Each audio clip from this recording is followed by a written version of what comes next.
Now that you've learned the basic principles of NLP and your motivation strategy is in place, on this cassette, NLP comprehensive trainer Kelly Gerling will guide you and inspire you to discover your mission and plan a system for goal achievement. Kelly is the founder of the NLP Institute of Kansas City and is an accomplished NLP trainer, management consultant, and mental health counselor. He specializes in turning dreams into realizable missions and achievable goals.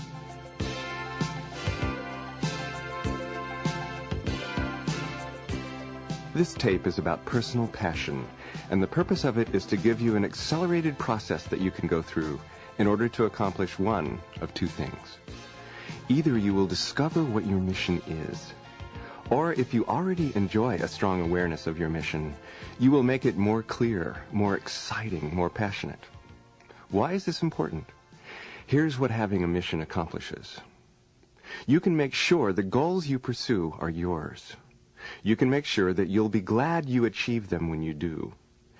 And you make sure that your journey through life unfolds with a passion that energizes every fiber of your being. What exactly is a mission? Well, what I mean by a mission is a unified image and purpose that lures you into your future. It's that which unifies your beliefs, values, actions, and your sense of who you are. It's a fabric woven of the various threads of your interests, desires, and goals. And it's big, comprehensive, even grandiose. We all remember the image on TV in 1969 of a human being walking on the moon. What a magnificent accomplishment. How did we do that? How did we organize the resources of an entire nation to do what had never been done before? We did it with a grand vision of greatness, a mission. President Kennedy proposed to the country that we pursue the dream of putting a person on the moon by the end of the decade of the 1960s. The nation rallied around that mission, and we made it our own. Once we had our mission, our imagination was captured, and we were going to do it. The space program got organized and focused, and mission control was established. Then the dream, the vision, the mission unfolded. And little did anyone know what would be the most profound benefit of the mission. The most important thing we got by going to the moon wasn't what we learned about the moon. It was what we experienced about the Earth. The whole planet was awakened with images on TV of what our Earth looked like from space, and we heard the voice of the astronauts who were feeling on the other side of the cameras. And what did they feel? The common thread of feeling among the astronauts was a profound and personal appreciation of the magic of life. On his spacewalk, Apollo 9 astronaut Rusty Schweickart saw our planet as a whole.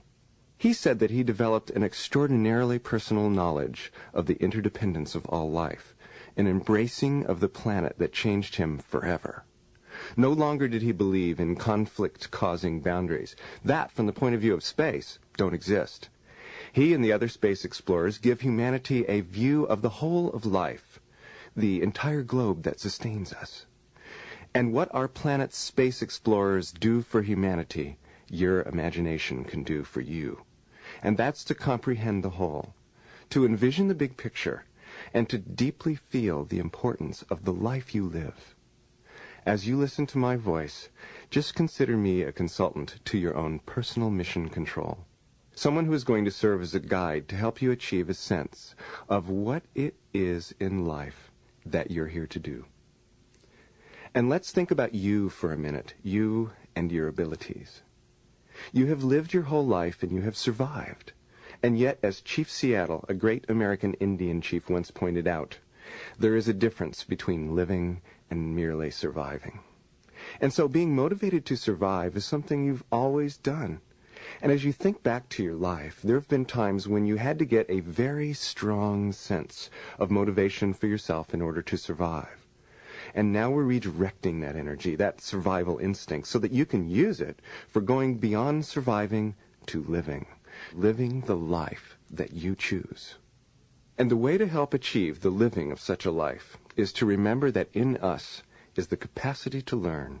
And it's learning, it's changing the way we think, the way we behave, the way we communicate, that will help us achieve our unfolding mission, whatever we choose it to be. As a tiny child, you achieved fantastic learning accomplishments. Now, if you put yourself into an imaginary time machine, you can go back to that time of early childhood. Just pretend momentarily that you are in that time machine.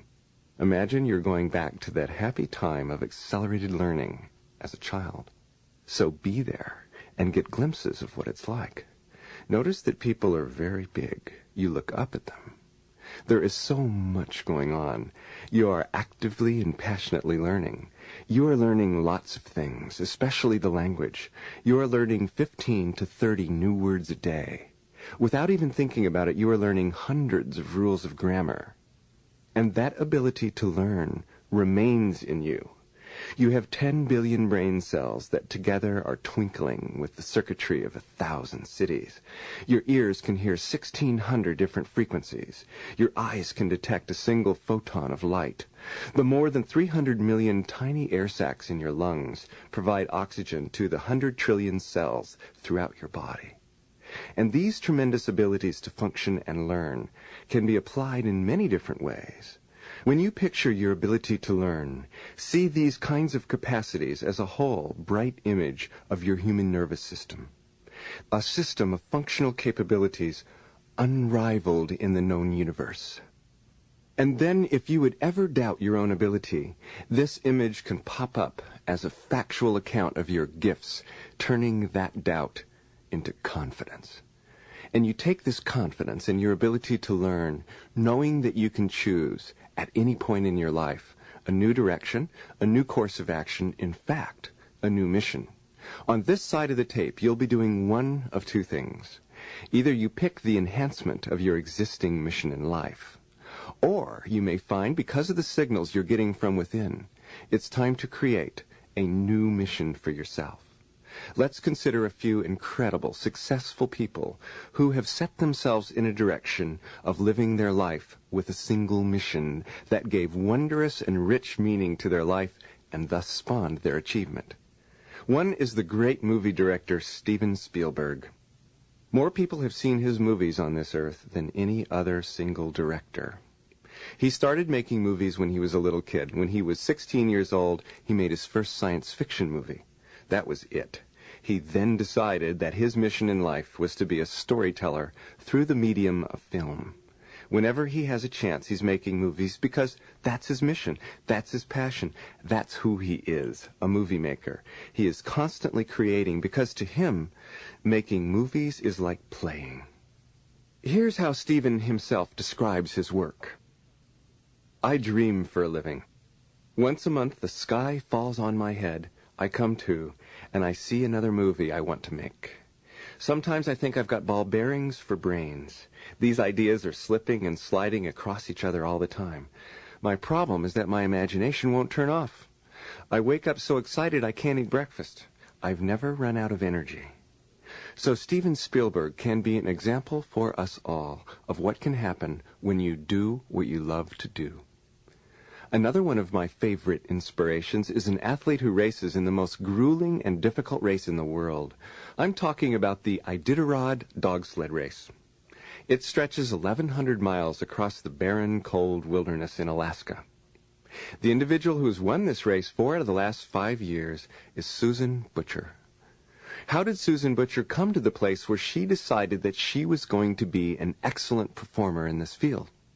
I spoke with her recently, and she told me her story. In 1975, she was living in the United States on the East Coast, 20 years old, and she didn't know what to do with her life. She asked herself, how can I create a life that includes the two things that I love, which are the wilderness and animals? Here's what she told me about how she got started. I just always loved dogs and all animals, and when my first dog died, I just wanted to replace him. I ended up buying a husky, and he was 6 weeks old.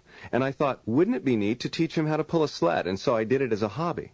But then 4 months later, I bought my second husky, and then 2 months after that, I moved in with a woman who had 50 huskies. And then I started mushing in earnest. So she came up with dog sled racing. She kept